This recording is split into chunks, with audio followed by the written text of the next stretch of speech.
하한가 갔다 왔어요. 아침에 대체거래세 때문에. 24조 회사가 하한가 갔다는 것은 30%는 거의 10몇 조가 이겼던 거예요, 이게.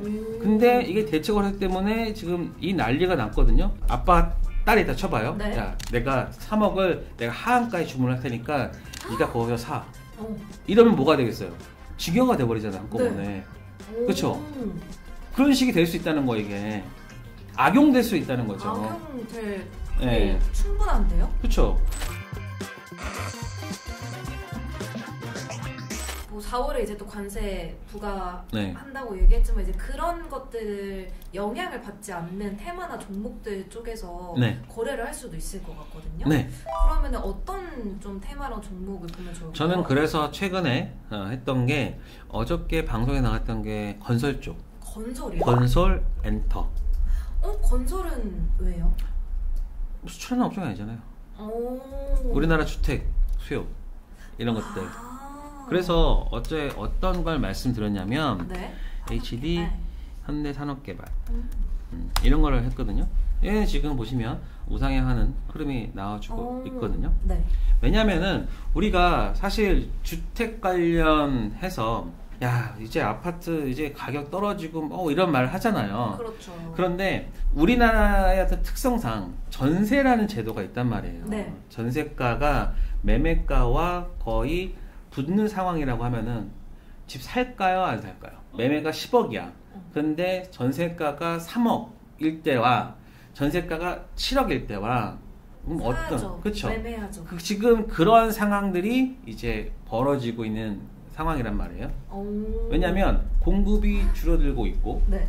왜냐하면 많은 분들이 집값이 더 빠질 거라고 생각을 하면서 전세를 많이 살다 보니까 전세가 귀해지면서 전세 가격이 올라가잖아요. 네. 그렇죠.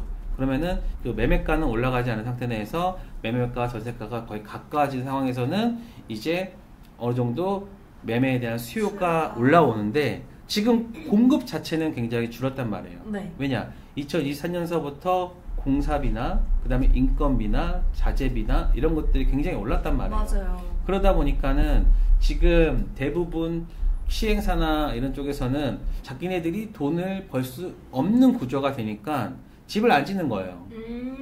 그리고 지방 같은 경우에서는 지금 막 미분양이다 뭐다 하다 보니까 쌓이다 보니까는 그렇죠. 그 공급이 부족해지는 거죠.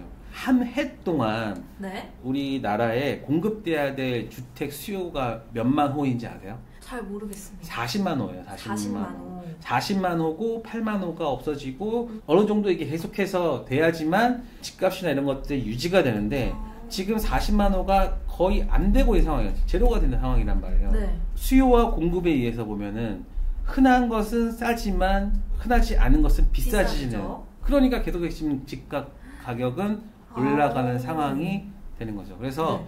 어저께 제가 하나증권에서 나온 보고서를 읽으면서 야 이거 집 사야겠는 걸 그걸 느꼈거든요. 집을 사야 될 때다. 네, 집은 사야 될 때고 그리고 지금 보시면 집을 사야 된다고 하는 가장 강한 시그널이 뭔지 아세요? 집을 사야 된다라는 강한 시그널. 네. 잠시만요. 모르겠네요. 왜 생각하신 거예요? 네? 시간도 없는데 지금. 선생님 말해주세요. 살아보고 결정하세요라는 그 광고가 나올 때가 살아보고 결정하세요? 네, 그럴 때가 있어요. 네. 뭐 혹시 2011년에서 13년 기억하시는지 그때는 진짜 주택 가격이 굉장히 많이 빠졌었어요. 2014년도 혹시 기억하나요? 박근혜 정부 때? 기억하죠. 네, 그때 했던 거에 빚내서 집 사라고 했을 때가 있어요. 근데 워낙 집값이 빠져서 네. 그때부터 집값이 지금까지 오른 거거든요. 2025년과 2026년까지 7년까지가 딱 그 구간이라는 거예요. 지금 상황으로 봤을 때. 네. 그래서 지금 집 사야 된다. 지금 집을 살 때다. 그래서 이제 건설 테마 쪽을 좀 네, 그래서 건설주에서도 주택 관련 종목, 주택 관련 종목도 네. 어떤 것들 있을까요? 아파트 건설하는데, 그러니까는 뭐 HD, 뭐 현대산업, 그 다음에 뭐 GS 건설. 이거는 지금 왜 이러냐면 대체거래세 때문에. 차트가 오늘 포스코홀딩스가 하한가 갔다 왔어요. 하한가 갔다가. 포스코홀딩스 왜 저래요? 차트가? 이게 하한가 갔다 왔어요. 아침에 대체거래세 때문에. 아니 이게 무슨 뭐예요 저게?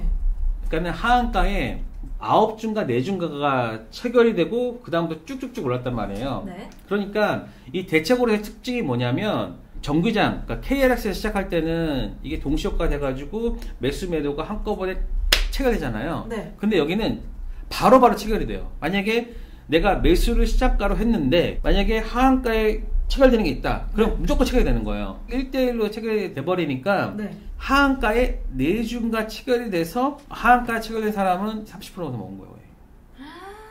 하한가와 상한가에 서로 주문을 내면서 네. 비정상적인 거래가 되는 거죠. 그러니까는 아빠와 딸이 있어. 아빠 딸이 있다 쳐봐요. 네. 야, 내가 3억을 내가 하한가에 주문할 테니까 네가 거기서 사. 어. 이러면 뭐가 되겠어요? 징여가 돼버리잖아요, 한꺼번에. 네. 그쵸? 그런 식이 될 수 있다는 거, 이게. 악용될 수 있다는 거죠. 악용될 네. 충분한데요? 그쵸? 여기 보시면 이것도 그랬고요. 네. 포스코홀딩스. 네, 포스콜, 이게 몇 조짜리인데, 이게 지금 조단위 회사잖아요. 지금 시총으로 따지면 24조 회사가 하한가 같다는 것은 30%는 거의 10몇 조가 오면 이겼던 거예요, 이게.